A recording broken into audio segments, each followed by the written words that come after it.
Hello friend, this is channel education express teachers में स्वागत है। तो आज सीटेट पेडागोजी अभ्यास पार्ट 21 होने वाला है। तो आप लोग इस सेशन को जल्दी से जल्दी अपने दोस्तों में शेयर कर दीजिए। तो चलिए इस क्लास को स्टार्ट करते हैं। इससे पहले अगर आप लोग टेलीग्राम चैनल से नहीं जुड़े हैं तो वहां जा कर के फटाफट से आप लोग एजुकेशन एक्सप्रेस टीचर्स सर्च कीजिए टेलीग्राम पे। वहाँ पे आपको यह चैनल मिल जाएगा, इस पे सभी वीडियो मिल जाएगा। आज जाकर आप सभी वीडियो को देख सकते हैं। वहाँ जाकर के सर्च करेंगे एजुकेशन एक्सप्रेस टीचर्स तो आपको यह चैनल मिल जाएगा। और आप लोगों के इस वीडियो के डिस्क्रिप्शन में आप लोगों को मिल जाएगा लिंक, तो वहाँ से भी आप जाकर के टेलीग्राम चैनल को ज्वाइनिंग ले सकते हैं। तो चलिए आज की इस क्लास को स्टार्ट करते हैं। अगर वीडियो पसंद आ रहा है तो ऐसा मान के चल रहा है जो आप लोग को वीडियो पसंद आता ही होगा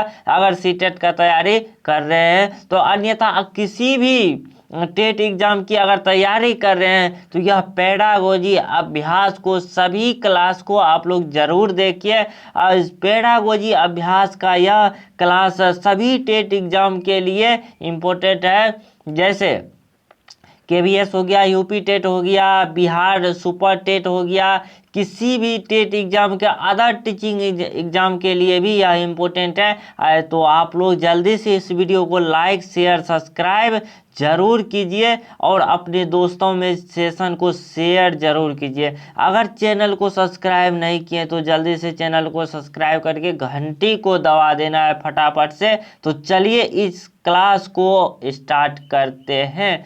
तो आज का क्वेश्चन आपके स्क्रीन पे आ गया है, तो इसका आंसर फटाफट से बताना है क्या सही होने वाला है।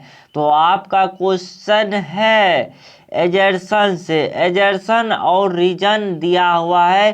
तो आप लोग इसको पढ़िए और फटाफट से इसका आंसर बताइए क्या सही होने वाला है। एजर्सन दिया हुआ है और आपका रीजन दिया हुआ है। अभी कथन में है किसी नए संप्रत्य का शिक्षण शुरू करने से पहले एक शिक्षिका को पूर्ण अपेक्षित ज्ञान की समीक्षा कर लेनी चाहिए। यह विद्यार्थी को नए संप्रत्य को समझने के लिए आवश्यक जानकारी को ध्यान में लाने में मदद करेगा। तो बिल्कुल ही ट्रू है, आपका कथन ट्रू है। इसके बाद रीजन पढ़ते हैं, इसका कारण क्या दिया हुआ है। शारीरिक दंड का अभ्यास शिक्षार्थियों के अवांछनीय व्यवहार को सुधार करने की रणनीति के रूप में नहीं किया जाना चाहिए। तो यह भी आपका सही है, यह भी आपका रीजन कारण भी आपका सही है। तो यह कह सकते हैं ए और आर दोनों सही है। लेकिन यहाँ पे हर एक स्टूडेंट गलत जवाब दे रहे हैं। तो इसका आंसर देखिए क्या होने वाला है। इसमें कह रहा है आपका कथन जो दिया हुआ है दोनों सही है, लेकिन यह कथन जो है आर के बारे में कोई एक्सप्लेनेशन नहीं करता है किसी भी प्रकार से। यह दोनों स्वतंत्र है, एक दूसरे के बारे में बात नहीं कहा गया है। तो आपका दोनों ट्रू है, लेकिन यह व्याख्या नहीं करती है आर की। तो आप इसमें बहुत सारे स्टूडेंट गड़बड़ा जाएंगे और इसका गलत आंसर टिक करके चले आएंगे। तो आप लोग अभ्यास कीजिए, जितना हो सके उतना आप लोग अभ्यास कीजिए। अभ्यास अगर करते हैं तो आपका क्वेश्चन को सही से समझ लेते हैं तो आप अच्छे से सभी क्वेश्चन का आंसर सही सही लगा सकेंगे। तो इसमें देख सकते हैं ऑप्शन ए, तो ए में नहीं होगा। ए कह रहा है ए और आर दोनों सही है, आर ए की व्याख्या करती है। तो यह आपका गलत हो जाएगा। तो आंसर आपका बी सही हो जाएगा। ए और आर दोनों सही है और लेकिन आर ए की सही व्याख्या नहीं करती है। Both A and R true but R is the not explanation of A का। तो यहाँ आर आर ये एजर्सन में दिया हुआ एजर्सन और रीजन है A and R true and but R is not the correct explanation of A का। तो आपका ऑप्शन नंबर बी बिल्कुल ही सही हो जाएगा। नेक्स्ट क्वेश्चन की ओर बढ़ते हैं। आप लोग सिर्फ अभ्यास डेली जुड़ करके करते रहिए इस चैनल के माध्यम से और अपना तैयारी बेहतर ढंग से करते रहिए।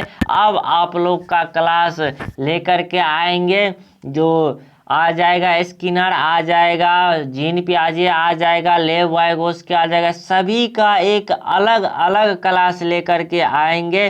तो आप लोग सभी क्लास को ज़रूर देखिएगा, उसमें सारा कन्फ्यूजन दूर हो जाएगा। और अगर जीन पियाजे से क्वेश्चन आता है तो पूरा जीन पियाजे का एक्सप्लेनेशन कर देंगे। तो इस तरह से अगर करा देंगे तो आपको वह हर एक लैंग्वेज में, जो भी लैंग्वेज आप ले रहे हैं सभी लैंग्वेज में एक एक नंबर का क्वेश्चन आता ही है। सभी वैज्ञानिक से, जीन पियाजे से 1 नंबर आ जाएगा, स्किनर से आ जाएगा 1 नंबर, लेव वाइगोस्की से 1 नंबर आ जाए, सभी का पार्ट बाय पार्ट आपका क्लास करा देंगे, जो कि आप लोग अच्छे स्कोर कर पाए। तो आप लोग को टेंशन लेने की कोई ज़रूरत नहीं है।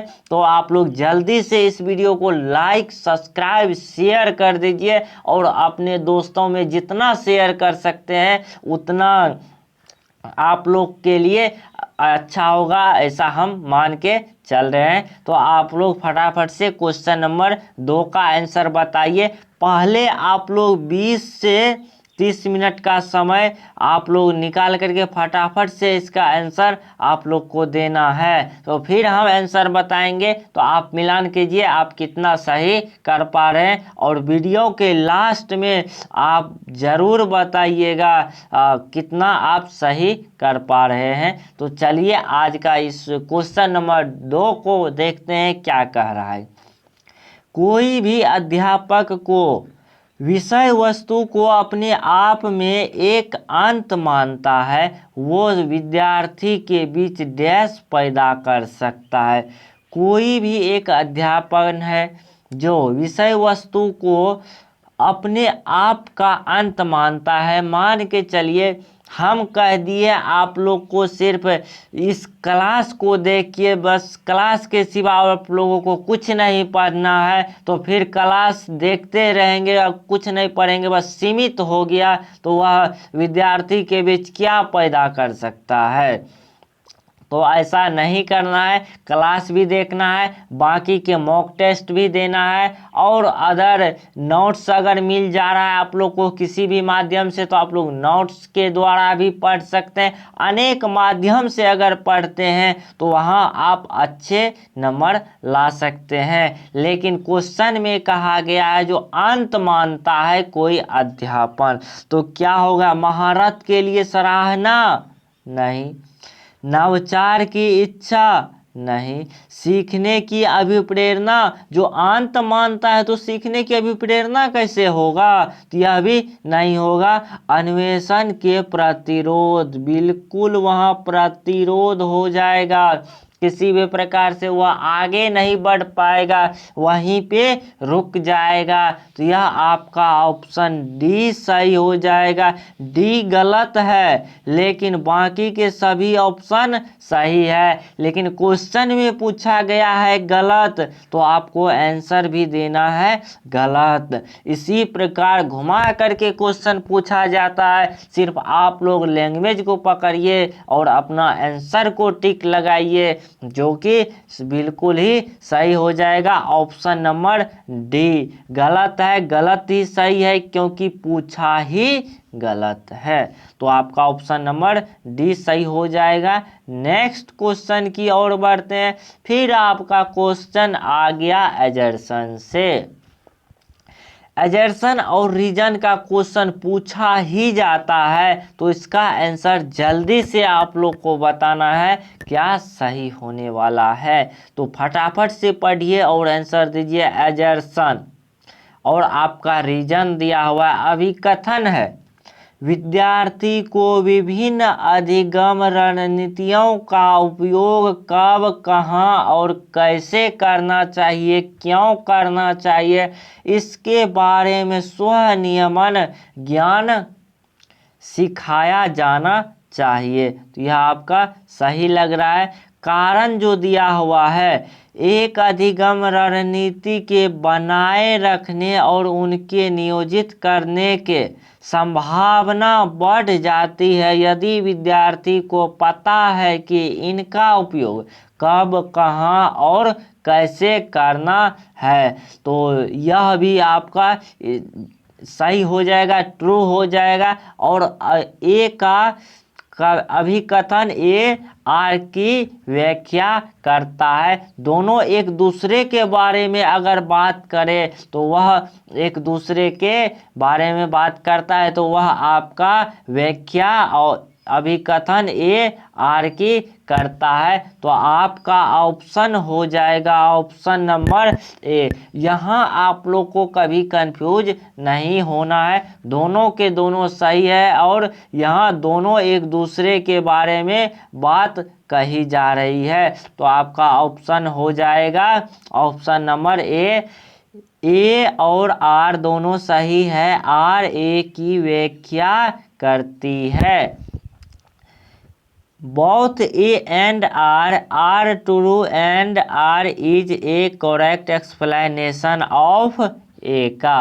तो चलिए नेक्स्ट क्वेश्चन की ओर बढ़ते हैं। यह आपका ऑप्शन ए सही हो जाएगा।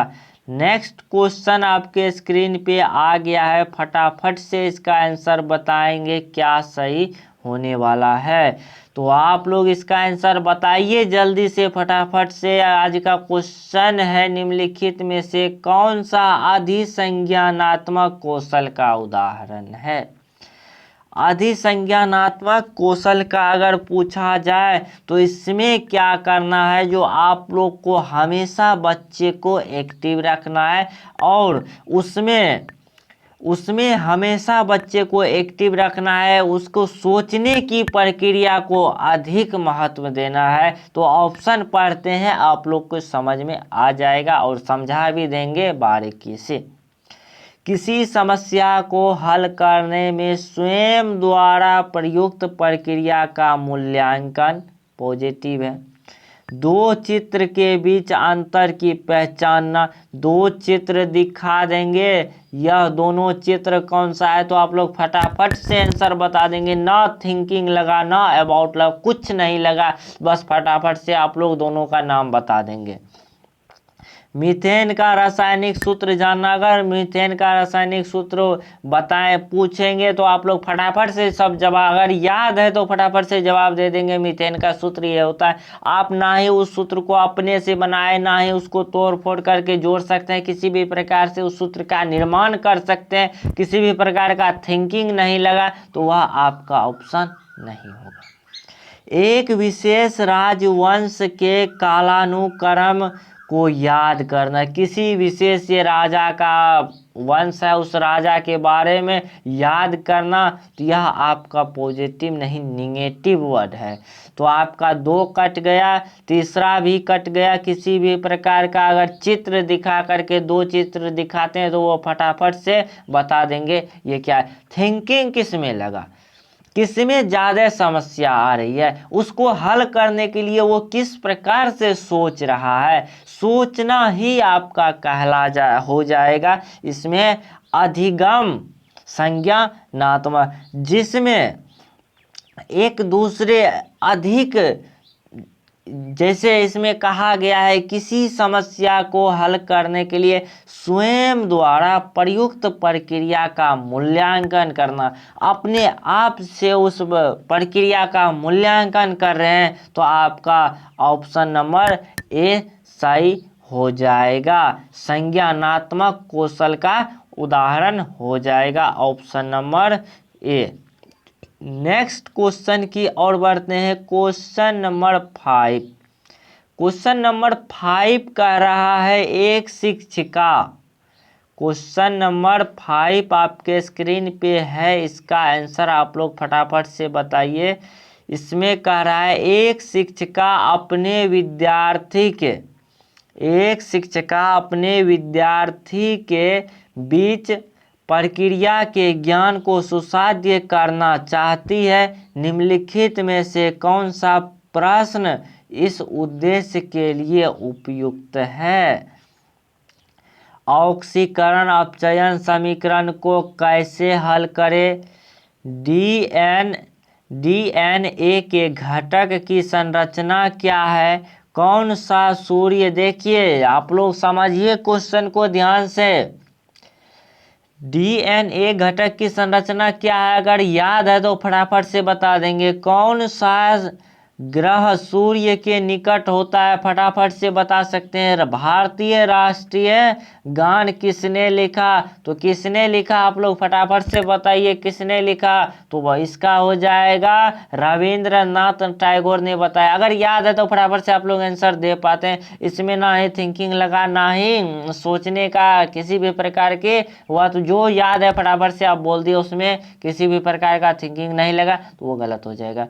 सूर्य जो है कौन सा ग्रह सूर्य के निकट होता है वह भी आप लोग फटाफट से बता सकते हैं। तो इसमें भी ना ही थिंकिंग लगा तो इसमें भी नहीं हो जाएगा। ऑप्शन नंबर ए को पढ़िए।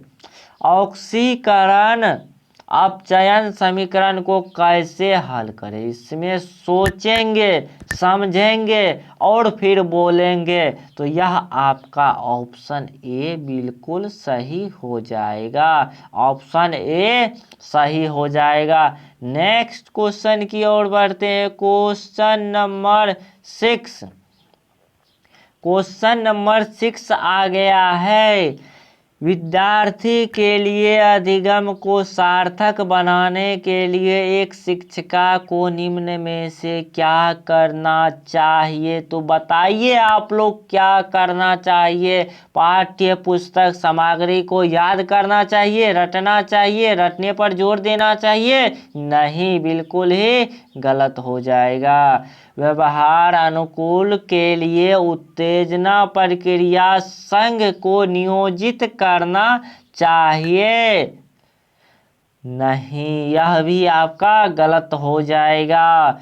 विद्यार्थी को प्रेरित करने के लिए मूर्त पुरस्कार का अवसर का उपयोग करना चाहिए? बिल्कुल गलत है। आप अगर किसी भी पुरस्कार के लिए पढ़ाई कर रहे हैं तो वो आपका पढ़ाई नहीं हुआ। जिस प्रकार देखा गया बच्चे पुरस्कार के लिए पढ़ते हैं, मान के चलिए कोई स्टूडेंट है, वो किसी भी प्रकार का उसे पुरस्कार मिल रहा है, जैसे एक स्टूडेंट है, उस स्टूडेंट को मोबाइल चाहिए, लैपटॉप चाहिए या किसी भी प्रकार की ज़रूरतें का चाहिए, तो वह क्या करेगा? उसे बोला जाएगा तुम पहले पढ़ाई करो, पास करो, इसके बाद अगर पास कर गए तो तुम्हें मोबाइल दे दिया जाएगा।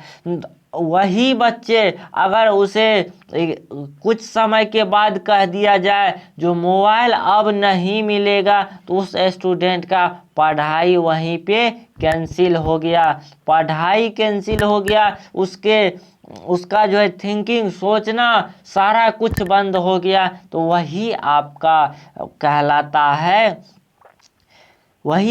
कहलाता है मूर्त पुरस्कार के अवसर प्रदान किया जाता है। यह बिल्कुल ही बच्चों के लिए हानिकारक है। इससे बच्चों को बचना चाहिए और इसे हमेशा दूर रखना है और काट देना है। कभी भी यह नेगेटिव वर्ड नहीं यूज करना है। अनुभवों पर चिंतन और मनन करने का अवसर, बिल्कुल सही बात है, ऑप्शन डी। अनुभव पर अगर हम चिंतन करेंगे, मनन करेंगे, उसके पर हम आगे थिंकिंग करेंगे, उस पर आगे ज़्यादा से ज़्यादा सोचेंगे, तो यह आपका ऑप्शन हो जाएगा ऑप्शन नंबर डी आपका सही हो जाएगा। नेक्स्ट क्वेश्चन की ओर बढ़ते हैं। अगर आप लोगों को यह सेशन पसंद आ रहा है तो फटाफट से इस वीडियो को लाइक शेयर सब्सक्राइब कर देंगे और घंटी को ज़रूर दबा देना है। फटाफट से आप लोग ये सब कर सकते हैं। जो अभी तक चैनल को सब्सक्राइब नहीं किया है वह फटाफट से चैनल को सब्सक्राइब कर दीजिए और लाइक का बटन रुकना नहीं चाहिए। आप लोग लाइक को नहीं करते हैं, लाइक का बटन को रुकने नहीं देना है। आप लोग का तैयारी इस पे धोड़ा झाड़ कराने वाले हैं, तो आप लोग जुड़िए इस चैनल से, जल्दी से सब्सक्राइब करके घंटी को जरूर दबा देना है। तो आगे हम नेक्स्ट क्वेश्चन की ओर बढ़ते हैं। क्वेश्चन नंबर 7, जब एक विद्यार्थी किसी समस्या को हल करने में फंस गया था तो उसे शिक्षक ने अपने विचार की खुद इसमें जो है कुछ जो है बातें उसे बताया गया, खुद से बातें करने का सुझाव दिया गया। ऐसा करने के तुरंत बाद उस विद्यार्थी को कहा, तुम्हें अब जवाब पता है, तो वह इस मामले में समस्या का समाधान किस रणनीति। मान के चलिए कोई एक स्टूडेंट है, उस स्टूडेंट को वह समस्या आ रही है, किसी भी प्रकार का समस्या को हल करने में वह फंस गया है। उस समस्या को हल करने के लिए शिक्षक ने क्या किया, वह शिक्षक को कहा कि जैसे मान के चलिए स्टूडेंट फंस गया, जो जीन पियाजे के कितने अवस्थाएं हैं तो जिसको पता है वो बता दिया, और कुछ स्टूडेंट फंस गया। जो स्टूडेंट फंस गया और उसे कहा टीचर ने जीन पियाजे के द्वारा जो दिया गया उसके सभी को अपने मन में सोचो, चिंतन करो, उसके बारे में क्या क्या दिया है, क्या किस प्रकार वो जीन पियाजे बच्चे को किस प्रकार जैसे अमूर्त संक्रिया अवस्था में किस प्रकार है, उस सभी में क्या है, ये सभी आप लोग अच्छे से एक बार सोचिए, तो फिर तुरंत वह बच्चे को वह आ जाएगा आंसर, वह तुरंत बता दिया। जो नहीं जीन पियाजे के 4 अवस्था है, SPCF, यह अवस्था 4 अवस्था है। फटाफट से वह अपने माइंड में एडजस्ट कर लिया और वह फटाफट से बता दिया 4 अवस्था। शिक्षक के द्वारा दिया गया हेल्प वह आपका कहलाता है, वह आपका पार कहलाता है या ढांचा भी कह सकते हैं। तो चलिए इसका आंसर आप लोग बताइए। अब समझ में आ ही गया होगा, तो इसका आंसर आप लोगों को गलत नहीं करना है, जल्दी से इसका आंसर बताइए क्या सही होने वाला है। तो यहाँ थोड़ा इशू चल रहा है, तो आप लोग बताइए जल्दी से क्या सही आंसर होने वाला है इसका।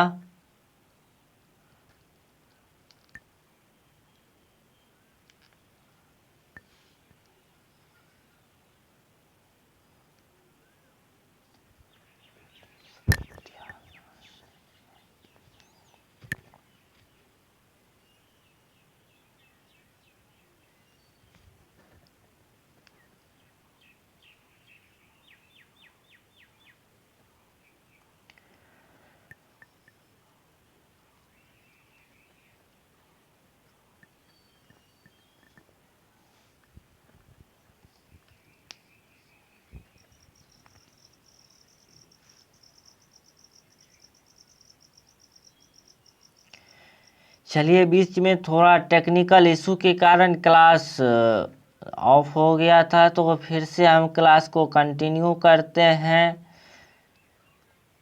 अभी भी टेक्निकल इशू समाप्त नहीं हो रहा है, फिर भी आप लोग का क्लास आगे कंटिन्यू रखेंगे। आप लोग बने रहिए इस चैनल से, हम प्रयास करते हैं इसे ठीक करने का।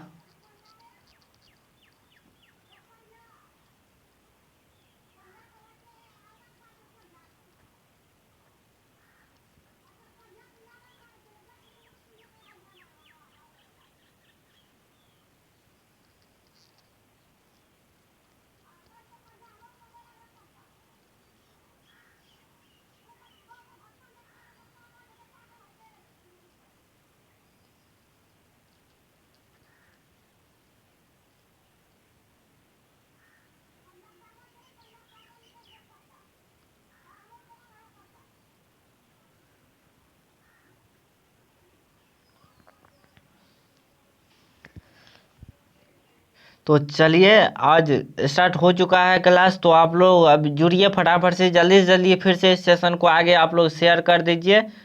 जुड़ जाइए आप लोग जल्दी से फटाफट। तब तक हम इस क्वेश्चन को स्टार्ट करते हैं। थोड़ा टेक्निकल इशू के कारण जो है क्लास कुछ गड़बड़ा गया था, तो सिस्टम ठीक हो चुका है। तो आप लोग जल्दी से जल्दी आप लोग जुड़िए इस सेशन को और फिर से कंटिन्यू करते हैं आगे नेक्स्ट क्वेश्चन से। तो आप लोग यहाँ से 6 तक कर लिए थे, 7 से स्टार्ट कर रहे हैं। तो आप लोग जल्दी से जुड़िए सब फटाफट से। आगे चल रही है आपका क्लास, अभी कंटिन्यू है। तो चलिए क्वेश्चन नंबर 7 को करते हैं। जब एक विद्यार्थी किसी समस्या को हल करने में फंस जाता है, यह आप लोग को समझा चुके हैं। तो यह इसका आंसर हो जाएगा option number D. Option number D हो जाएगा मौखिकीकरण। वह अपने मन में किसी भी प्रकार की समस्या आया, खुद से बात किया, चिंतन किया, मनन किया, उसके बारे में सोचा, शिक्षक ने बताया जो आपसे सोचिए उसके बारे में। जीन पियाजे ने किस प्रकार का सिद्धांत दिया, कैसे दिया, उसके बारे में ऑब्जर्व कीजिए, आगे सोचिए, थिंकिंग कीजिए। तो उसमें आ जाएगा थिंकिंग किया, मनन किया, सोचा। तो वह क्या क्या मौखिककरण करके वह अपने से उस क्वेश्चन को, जैसे पूछा गया क्वेश्चन नंबर जीन पियाजे के कितने अवस्थाएं दिया गया है, इस प्रकार से सोचा और वह बता दिया। जो 4 स्टेज दिया गया है, जो SPC दिया है उसके माध्यम से। तो यह आपका ऑप्शन नंबर डी हो जाएगा। नेक्स्ट क्वेश्चन की ओर बढ़ते हैं। Question number 8। क्वेश्चन नंबर 8 आ गया है। फटाफट से जल्दी से क्वेश्चन को करते हैं। तो आप लोग जल्दी से इसका आंसर बताइए क्या सही होगा। आगे हम फटाफट से सभी क्वेश्चन को करते हैं। भ्रांतियों के संदर्भ में निम्नलिखित में से कौन सा कथन सही नहीं है? गलत ही पूछा है। भ्रांतियों का प्रयोग शिक्षक के द्वारा करने की प्रक्रिया को रचनात्मक से किया जा सकता है। तो बिल्कुल ही सही है। भ्रांति कुछ संप्रतियों के बारे में बच्चों की समझ के प्रारंभिक चरण की विशेषता है। बिल्कुल ही सही है। भ्रांति स्पष्ट रूप से बच्चों की कुछ भी नई और उन्नति सीखने में अक्षमता को दर्शाती है। तो यह आपका गलत है। भ्रांति बच्चों की अपने आसपास देखी जाने वाली प्रक्रियाओं के बारे में उनके सहज ज्ञान और प्रतिनिधित्व करती है। तो यह भी आपका सही है। एक ही गलत है जो कि ऑप्शन नंबर सी। लगभग बच्चे इसमें गलत कर आएंगे, लेकिन आप लोग समझिए क्वेश्चन को। क्वेश्चन पूछा है निगेटिव ही आपका सही है। बाकी के तीनों ऑप्शन में से आप किसी भी ऑप्शन को टिक आउट करके चले आइएगा, लेकिन गलत हो जाएगा। तीनों का तीनों ऑप्शन सही है। जो ऑप्शन आपको ज़्यादा सटीक लगेगा उसमें टिक लगा के चले आइएगा। लेकिन यहाँ पे क्वेश्चन पूछा है निगेटिव, नॉट लिखा हुआ है क्वेश्चन में। तो नहीं अगर लिखा हुआ आ जाए तो वहाँ आप लोग को देखते क्वेश्चन को थोड़ा अच्छे से समझ लेना है। तो इसका आंसर हो जाएगा option number C. Question number 9 की तरफ बढ़ते हैं। क्वेश्चन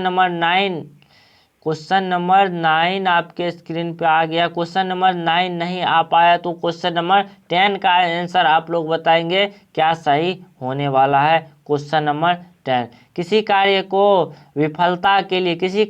में विफलता के लिए निम्नलिखित में से कौन सा आरोपण के लिए विद्यार्थी के भविष्य के प्रयासों के लिए प्रेरित करने की संभावना है?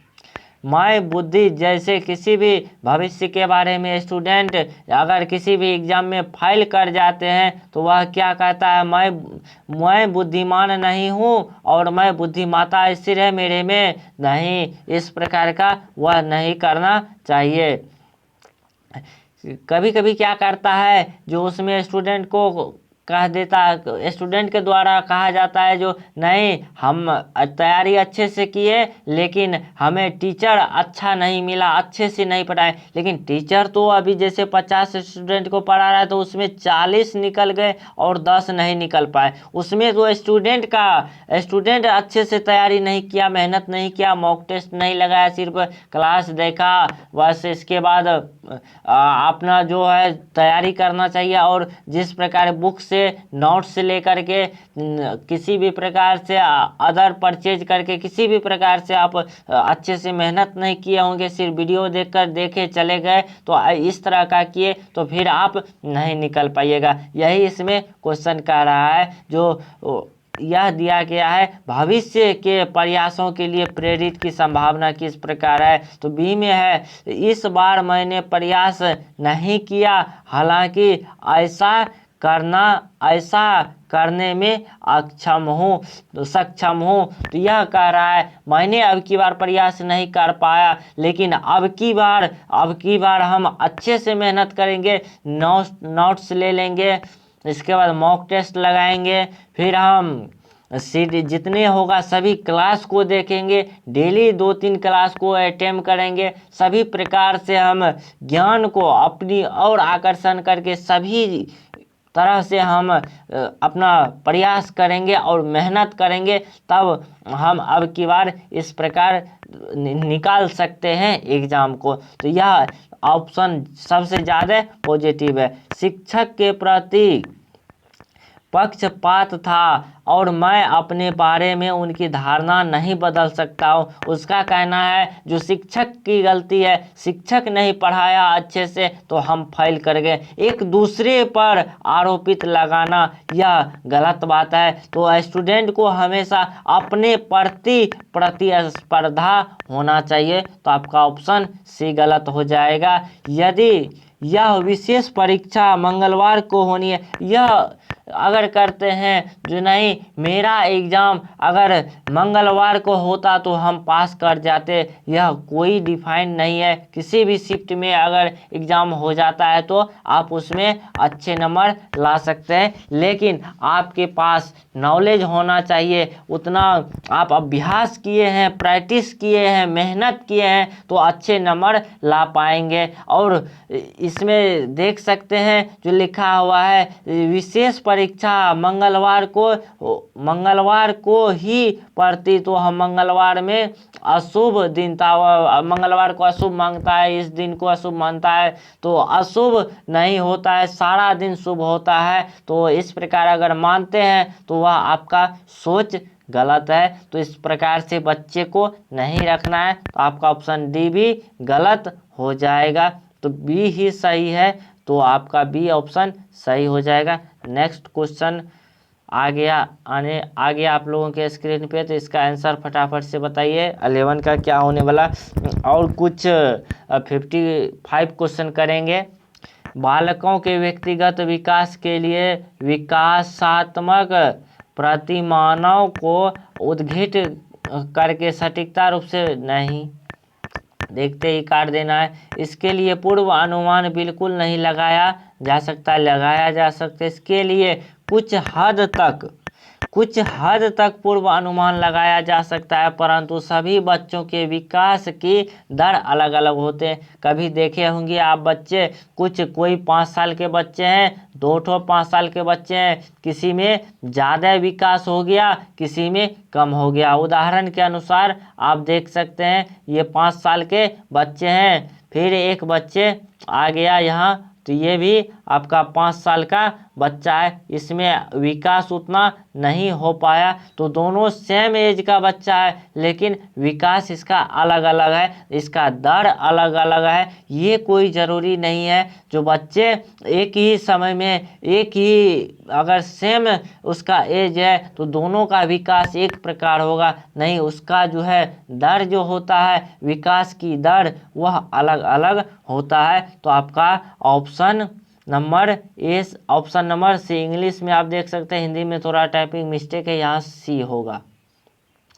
ऑप्शन सी आपका सही हो जाएगा। तो नेक्स्ट क्वेश्चन की ओर बढ़ते हैं। क्वेश्चन नंबर 12 है, निम्नलिखित में से कौन सा कथन सही है?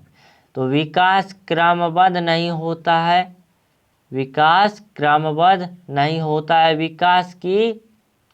विकास की अव्यवस्थित होता है, विकास एक सतत प्रक्रिया है, बिल्कुल सही है। विकास प्रतिमान संस्कृति परिप्रेक्ष्य में प्रभावित नहीं होते हैं, तो यह आपका गलत हो जाएगा। क्वेश्चन नंबर 12 का ऑप्शन नंबर सी सही हो जाएगा। विकास जो है वह क्रमबद्ध नहीं होता है। विकास किसी भी डायरेक्शन में चल सकता है। मान के चलिए अभी विकास इतना हुआ तो फिर आगे जाके इतना हो सकता है, फिर कम, फिर ज़्यादा, फिर ज़्यादा, फिर कम। इस प्रकार से विकास कंटिन्यू चलते रहता है। तो आप लोग को पता चल गया होगा जो विकास जो है क्रम के अनुसार नहीं होता है, कभी ज़्यादा और कभी कम हो सकती है। तो आपका ऑप्शन नंबर यहाँ हो जाएगा, ऑप्शन नंबर सी सही हो जाएगा। नेक्स्ट क्वेश्चन की ओर बढ़ते हैं। Question number 3। क्वेश्चन नंबर 3 आपके स्क्रीन पे आ गया है, तो इसका आंसर बताइए फटाफट से। क्वेश्चन नंबर 3 है, बच्चों अपने समाज के बारे में ज्ञान, रहने के कौशल, मूल्य, रीतियाँ, रिवाज। इसके बाद हो जाएगा इसका पास पड़ोस, धर्म, स्कूल, ये सभी के माध्यम से समकक्षी समूह होना चाहिए। रीति रिवाज किसी भी प्रकार का कौशल, मूल्य सीखने किससे सीखता है बच्चे, तो आस पड़ोस से बिल्कुल सही है, धर्म से बिल्कुल सही है, स्कूल से सही है। समकक्षी समूह, समान कक्ष का समूह होना चाहिए। जैसे आपके एज का, जैसे कोई फ्रेंड हो गया, आपका एज 5 है तो उसका भी 5 है, आपका 3 है तो उसका भी 3 है। एज इधर उधर हो सकता है, उससे कोई डिफाइन नहीं है, लेकिन समकक्षी समूह होना चाहिए। तो आपका चारों ऑप्शन सही है। आप देख सकते हैं कौन सा किस ऑप्शन में, ऑप्शन नंबर डी आपका सही हो जाएगा। नेक्स्ट क्वेश्चन की ओर बढ़ते हैं। Question number 14। आप लोगों को अंत तक बने रहना है और सभी जल्दी से इसका आंसर बताएं क्या सही होने वाला है। जीन पियाजे के सिद्धांत के अनुसार अनुकूल को 2 मूल्यों में समाहित करता है। जो अनुकूल का है जो है किन 2 मूल्य में समाहित करता है, तो इसका समायोजन, समावेशन, संतुलीकरण, संगठन नहीं, समायोजन और संतुकलन, ये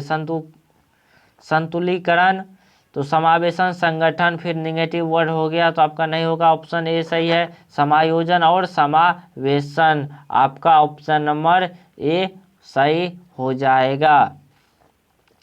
नेक्स्ट क्वेश्चन की ओर बढ़ते हैं। क्वेश्चन नंबर आज का यह लास्ट क्वेश्चन है, तो आज का लास्ट क्वेश्चन है तो फटाफट से इसको करते हैं। आप लोग बताइए क्या सही होने वाला है।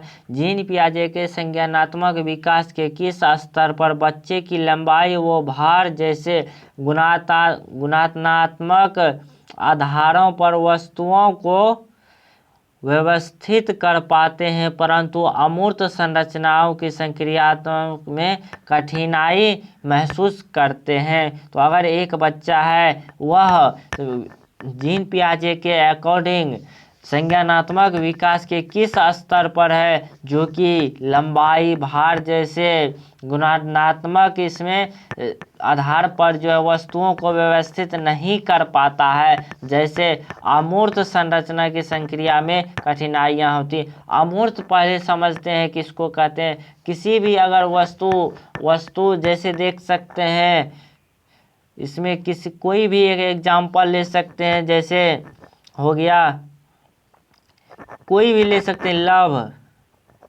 लव को हम क्या छू सकते हैं, सिर्फ महसूस किया जा सकता है। जो महसूस कर सकते हैं किसी के ज्ञान, जैसे ज्ञान हो गया, नॉलेज, ज्ञान सिर्फ किसके पास कितना है उसके सिर्फ महसूस कर सकते हैं, वही आपका अमूर्त चीज हो गया। मूर्त चीज वो होता है जो टेबल कुर्सी अनेक जितना भी चीज है जिसे हम टच कर सकते हैं, देख सकते हैं, उसे छू सकते हैं, तो वह आपका मूर्त संक्रियात्मक कहलाता है। इसमें लिखा हुआ अमूर्त संक्रियात्मकों को समझने में वह महसूस करता है, तो वह कौन से अवस्था में है, तो वह है मूर्त संक्रियात्मक अवस्था में हो जाएगा, कॉन्क्रीट ऑपरेशनल स्टेज। तो आपका ऑप्शन नंबर सी हो जाएगा। तो आगे आप लोग का यह सभी क्लास ख़त्म हो चुका है। अगर आप लोग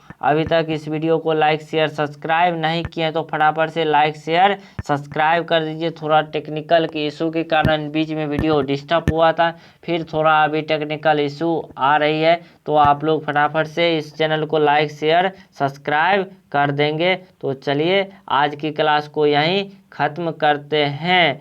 नेक्स्ट क्लास में फिर हम मिलेंगे। धन्यवाद।